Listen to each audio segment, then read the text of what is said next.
One of the very best parts you can buy for your Beams 3S powered car is this, the JSP Fab reverse lockout shifter. This has to be used in conjunction with their shifter relocation kit, but it solves a couple of key issues for me. So we'll go ahead and just take a look at the car so I can show you and demonstrate better what this is going to solve, and we'll go ahead and put this in. I actually already run one of these in my drift car, so I'm very well versed with how awesome these are. And I guess this is revision 2, so there are some updates to this to the one that I've already been using.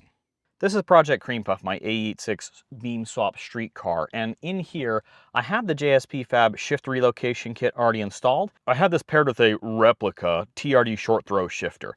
So the throw is shorter than the stock shifter. Just keep that in mind if you're doing some comparisons. The reverse lockout shifter solves 3 key problems for me, or gives me 3 key improvements. The first one, I'm going to show you, this is first here.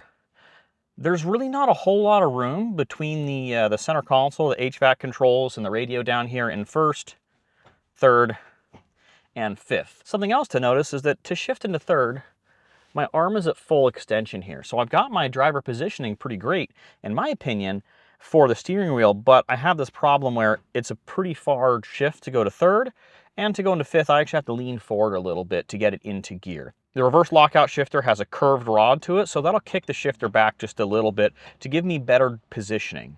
The next thing that does is also that it's a short throw shifter. I really like the throw of the reverse lockout shifter. It's just got a really good percentage reduction in overall throw. But really the main thing that this does is, well, it locks out reverse. So let me explain a little bit.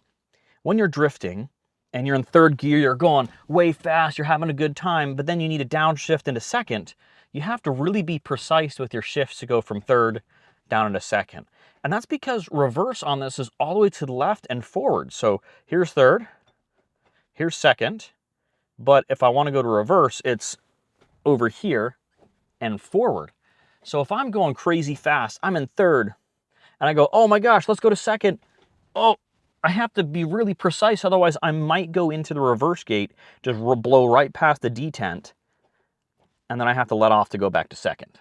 And that is honestly a legitimate issue I've had with drifting when I'm in competition or I'm in tandems and I'm leading and I go to downshift and I go into the reverse gate. It's like, oh crap, because I might straighten, I might spin, I might cause a weird hiccup, and if I'm not super on top of it, it can cause a pileup.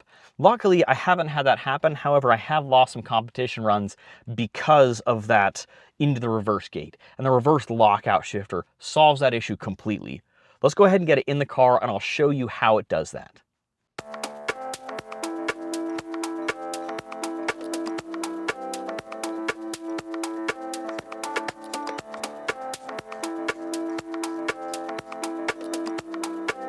All right, here we got these shifters side by side. You can see, a little difference in height where everything's going to be at. You can also see as the shifter moves the rod back to be in a better driving position.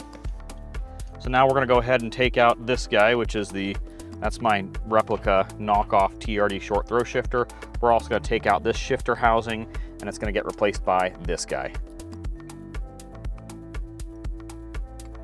This is the hardest part about the entire install, is getting this, getting the shifter lined up with getting the pocket and the shifter lined up just right. Oh, there we go. Did that just slip right in? I think it did. The new bolt's in.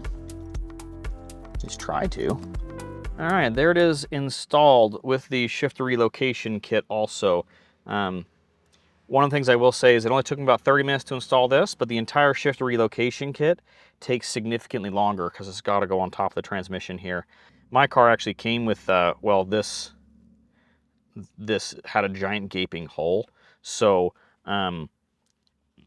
it was a little easier for me to install everything, but I already had that relocated. But just the main thing with that relocation kit is that it puts the shifter inside of the A86 stock shifter hole for the trim and everything to go over. You can already see that positioning is a lot better. Like, there's my third gear now. It's here instead of like up here. That's way, way, way better. I guess now we're gonna have to show you the reverse lockout portion of it. This plate right here, that's the actual lockout portion of it, is this guy. So let me show you, like, here is first and here is reverse. You kick that plate over, that's because I need to tighten it. So we're gonna go ahead and kick this over There is first, and I leave it right there and then tighten these bolts down. It got hot, so I had to kick on the air conditioner to start the car. But just to give you an idea, like, okay, right now it's in neutral. There's third, here's fourth, here's first, here's second. I have the curved shift rod on this. I'm thinking maybe I should have gone with the straight one, straight up and down would have still been good. Maybe I'll go ahead and order one of those. But I'm actually really excited about this. Let me show you how the reverse works real quick. I tightened down these bolts on the reverse gate, or the reverse lockout mechanism, right? I showed you that. Now, to go into reverse, I've got to go over to the left, push down, over a little bit more, and forward. You just have to push the mechanism down to go into reverse, which having the curved shift rod makes it a little weird to do that, to be honest, because I'm like pushing down but at an angle. It's kind of weird, or maybe it's just this shift knob, I'm not really sure. But you can see, I mean, this is great.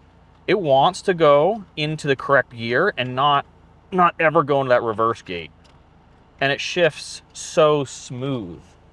One added bonus of this that I'm getting out of is this actually quiet down the shifter quite a bit, because that old TRD replica shifter was a little loose, made some weird rattly noises, and now I'm not going to have that issue. So I can go ahead and button up the interior and put it back together so we can see how it all looks with the trim and everything on it. And there we have it. The shifter is all installed with the trim and everything in. That right now is in third gear. Here's fourth gear. So just something to consider of using the curved or the straight rod. I'm thinking maybe the straight rod would have been better. It is a little weird to get it into reverse like this, like I was showing. Maybe it's just because my shift knob is a camshaft and that hurts on my hand. But that is awesome. And especially from like, okay, I'm gonna put the camera where my face is. I can see that. So if I'm sitting straight, I can look down, I can see I have navigation and stuff as an Android Auto, so I can see everything now. Even if it's in third gear or first gear, especially fifth, sixth, cruising on the highway, I have full view of navigation.